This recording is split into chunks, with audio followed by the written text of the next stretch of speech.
कारण कवन श्राप मुनि दीना, का अपराध रमापति कीना। यह प्रसंग मोहि कहा पुरारी, मुनि मन मोह आचरज भारी। अर्थात मुनि ने भगवान को शाप किस कारण से दिया, लक्ष्मीपति भगवान ने उनका क्या अपराध किया था।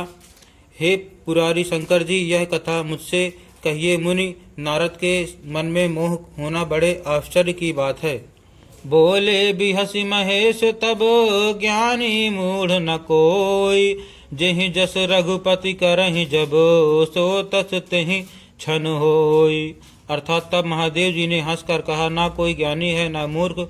श्री रघुनाथ जी जब जिसको जैसा करते हैं वह उसी क्षण वैसा ही हो जाता है। राम गुण गाथ भरद्वाज, सादर सुनहु भव भंजन रघुनाथ भजु। तुलसी तजिमान मद। अर्थात याज्ञवल्क्य जी कहते हैं, हे भरद्वाज, मैं श्री रामचंद्र जी के गुणों की कथा कहता हूँ, तुम आदर से सुनो। तुलसीदास जी कहते हैं, मान और मद को छोड़कर आवागमन का नाश करने वाले रघुनाथ जी को भजो। हिमगिरि गुहा एक अति पावन, बह समीप सुरसरी सुहावनी। आश्रम परम पुनीत सुहावा, देख देव ऋषि मन अति भावा। अर्थात हिमालय पर्वत में एक बड़ी पवित्र गुफा थी, उसके समीप ही सुंदर गंगा जी बहती थी। वह परम पवित्र सुंदर आश्रम देखने पर नारद जी के मन को बहुत ही सुहावना लगा। निरखि शैल सरि विपिन विभागा, भयउ रमापति पद अनुरागा। सुमिरत हरि श्राप गति बांधी, सहज विमल मन लागी समाधि। अर्थात पर्वत, नदी और वन के सुंदर विभागों को देखकर नारद जी का लक्ष्मीकांत भगवान के चरणों में प्रेम हो गया। भगवान का स्मरण करते ही उन नारद मुनि के शाप की जो शाप उन्हें दक्ष प्रजापति ने दिया था और जिसके कारण वे एक स्थान पर नहीं ठहर सकते थे, गति रुक गई और मन में स्वाभाविक ही निर्मल होने से उनकी समाधि लग गई। मुनि गति देख सुरेश डराना, कामहि बोली कीन सन्माना। सहित सहाय जाहु मम हेतु, चले हरसि हिय जलचर केतु।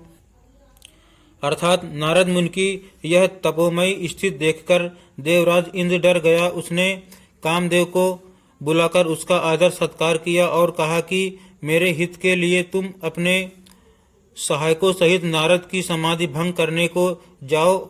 यह सुनकर मुनीश्वर कामदेव मन में प्रसन्न होकर चला। नासीर मन महु असी त्रासा, चाहत देव ऋषि मम पुर बासा। जे कामी लोलुप जग माही, कुटिल काक इव सबहि डेराही। अर्थात इंद्र के मन में यह डर हुआ कि देवर्षि नारद मेरी पुरी अमरावती का निवास राज्य चाहते हैं। जगत में जो कामी और लोभी होते हैं वे कुटिल कौवे की तरह सबसे डरते हैं। सुख हाड़ लय भाग सठ, स्वान निरखी मृगराज।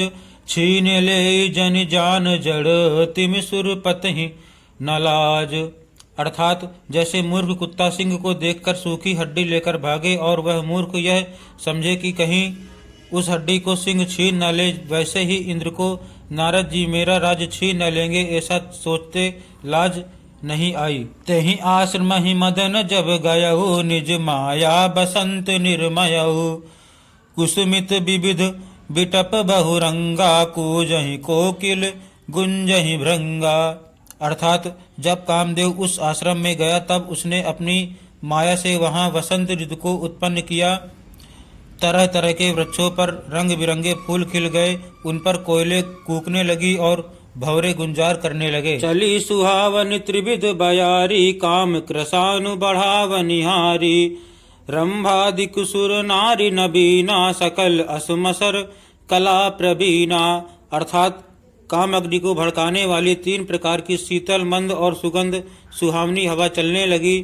रंभा आदि नवयुवती देवंगनाएं जो सब की सब काम कला में निपुण थी। करहि गान बहुतान तरंगा, बहुविध क्रीडहि पानी पतंगा। देखि सहाय मदन हरसाना, कीन्हसि पुनि प्रपंच विधि नाना। अर्थात वे बहुत प्रकार की तानों की तरंग के साथ गाने लगी और हाथ में गेंद लेकर नाना प्रकार के खेल खेलने लगी। कामदेव अपने इन सहायकों को देखकर बहुत प्रसन्न हुआ और फिर उसने नाना प्रकार के माया जाल किए। काम कला कछ मुनि न व्यापी, निज भय डरे मनोभव पापी। सीम की चापी सकई को तासु, बड़ रखवार रमापति जासु। अर्थात परंतु कामदेव की कोई भी कला मुनि पर असर न कर सकी। तब तो पापी कामदेव अपने ही नाश के भय से डर गया। लक्ष्मीपति भगवान जिसके बड़े रक्षक हो, भला उसकी सीमा मर्यादा को कोई दबा सकता है। सहित सहाय सभीत अति, मानिहारी मन मैन। गहस जाई मुनि चरण, तब कहीं सुठी आरत बैन।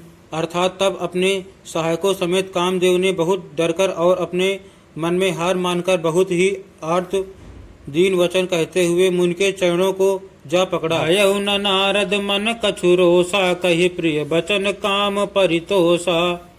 नाई चरण सिरु आय सुपाई, गयउ मदन तब सहित सहाई। अर्थात नारद जी के मन में कुछ भी क्रोध न आया। उन्होंने प्रिय वचन कहकर कामदेव का समाधान किया। तब मुनि के चरणों में सिर नवाकर और उनकी आज्ञा पाकर कामदेव अपने सहायकों सहित लौट गया। मुनि सुशीलता आपनि करनी, सुरपति सभा जाय सब बरनी। सुनि सबके मन अचरजु आवा, मुनि प्रशंस्य हरि सिरुनावा। अर्थात देवराज इंद्र की सभा में जाकर उसने मुनि की सुशीलता और अपनी करतूत सब कही, जिसे सुनकर सबके मन में आश्चर्य हुआ और उन्होंने मुनि की बड़ाई करके श्री हरि को सिर नवाया। तब नारद गवने शिव पाही, जिता काम अहमित मन माही। मार चरित शंकर ही सुनाए, अति प्रिय जानी महेश सिखाए। अर्थात तब नारद जी शिव जी के पास गए। उनके मन में इस बात का अहंकार हो गया कि हमने कामदेव को जीत लिया। उन्होंने कामदेव के चरित्र शिव जी को सुनाए और महादेव जी ने उन नारद जी को अत्यंत प्रिय जानकर इस प्रकार शिक्षा दी। बार बार बिनवउ मुनि तोहि, जिम यह कथा सुनायहु मोहि।